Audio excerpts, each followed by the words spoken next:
আসসালামু আলাইকুম ভাইয়েরা আপুরা, দারুণ একটি বিস্কুটের রেসিপি করলাম। দেখো বন্ধুরা, সুজি দিয়ে এবং আটা দিয়ে, সাথে ঘি দিয়েছি, আর আর পাউডার দুধ দিয়েছি, বেকিং বেকিং সোডা দিয়েছি, বেকিং পাউডার দিয়েছি, লবণ দিয়েছি, ইত্যাদি দিয়ে আমি সুন্দর করে এই বিস্কুটটাকে তৈরি করলাম বন্ধুরা। তেলে ভেজে নিয়েছি, তেল ছাড়াও ভাজা যায় বন্ধুরা, আমি তেলে ভেজে নিয়েছি বন্ধুরা।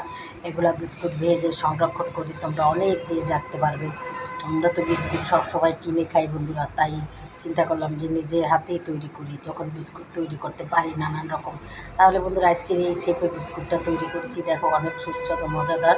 তোমরা যদি মনে চায় তাহলে বড় ভিডিও আছে আমার, দেখে নিতে পারো। ফেসবুক, ইউটিউব এবং আমার চ্যানেল আছে, আমার পেজ আছে বন্ধুরা। ইউটিউবে আমার চ্যানেলের নাম নূরজাহান কিচেন, আর পেজ আছে, পেজে আমার চ্যানেলের নাম হলো যাইয়া নূরজাহান ডায়েরি বন্ধুরা।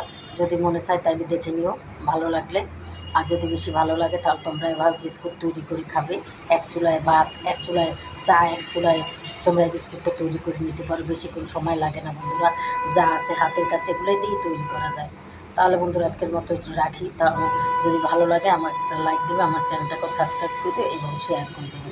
তাহলে রাখি। আসসালামু আলাইকুম, খোদা হাফিজ।